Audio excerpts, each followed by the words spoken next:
The Young Hero and the Horrible Giant.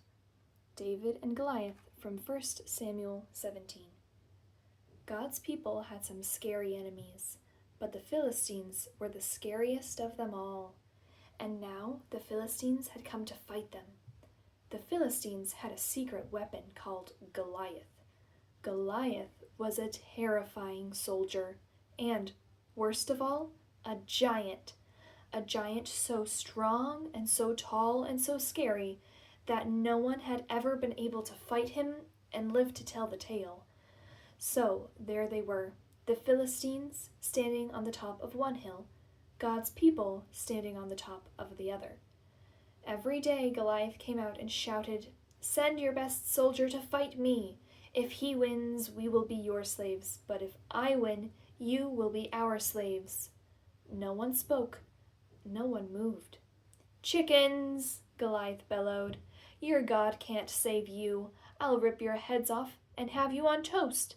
His beady, greedy eyes glowered at them hungrily from under his horrible helmet, as if any minute he really might just gobble them all up. And he laughed his terrible laugh. Ha ha ha ha! It boomed, echoing horribly around and around the dry, dry valley. Well, Goliath might just as well have been a green, slimy monster with 3 heads, because God's people froze with fear. Their eyes glazed over, and they turned deathly pale. They knew if someone didn't do something quick, if someone didn't save them. But God would do something. He would send someone to save them. Now, you remember that David was the youngest son of Jesse? Well, his brothers were soldiers in the army. One day, when David brought his brothers their lunches, he saw Goliath, and he saw how scared everyone was. "Don't be afraid," David said. "I'll fight him for you." "You're only a little shepherd boy," the king said, "and Goliath is a great soldier. How will you fight him?" "God will help me," David said.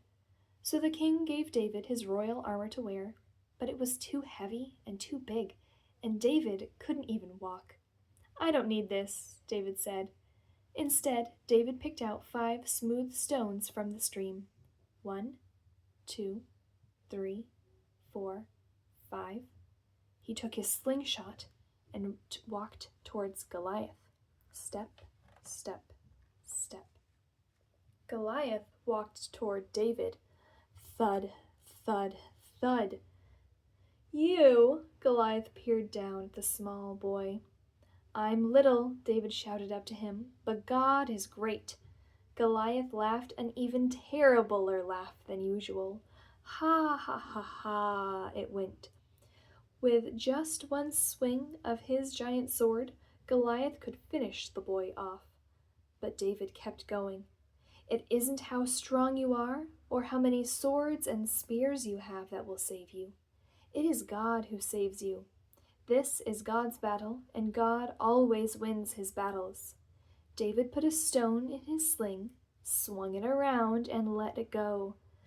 The little stone flew, whiz, like a bullet through the air and struck Goliath, thud, right between his eyes. Goliath stopped laughing. He stumbled and staggered and crash, fell dead. When the Philistines saw Goliath was dead, they ran away. And when God's people saw them running away, they cheered. God had saved his people. David was a hero. Many years later, God would send his people another young hero to fight for them and to save them. But this hero would fight the greatest battle the world has ever known.